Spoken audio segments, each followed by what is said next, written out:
Mambo ya chai, tutakuwa na uchaguzi, na hii uchaguzi tutasimamia vizuri, na tunataka watu wapewe nafasi wachague ile watu wanataka.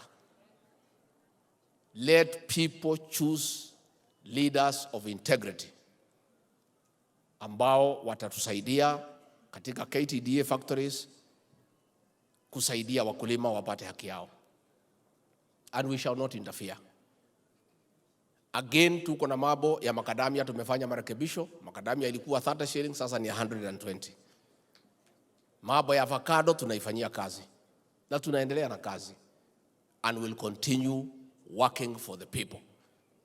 We remain focused, and our president kusukuma gurudumu la maendeleo. Mimi niseme kwa sababu sitaki kusema mambo mingi. I want to say, because it's important that I do nikiwa hapa Kirinyaga. Sisi watu ya Mount Kenya region, sisi ni wazalendo wa Kenya. Na sisi, we are nationalists. We are not tribalists. Kwa sababu sisi, uchaguzi uliopita, tulikuwa na candidate wetu naitwa Mwaura. Hatukumpigia kura. Kama tungekuwa wa kabila tungepigia yeye. Uhuru Kenyatta mtoto wetu alikuwa ametuambia pahali tutaenda. Tukasema hapana. Tulichagua William Samoei Ruto. Tulimchagua hatu kumchagua? Alikuwa Mkikuyu? Alikuwa Mumeru? Alikuwa Mwembu? Sisi tulimchagua kwa sababu sisi ni wazalendo wa Kenya. And we had a Kikuyu kwa hiyo ballot. But we did not. Because we are nationalists.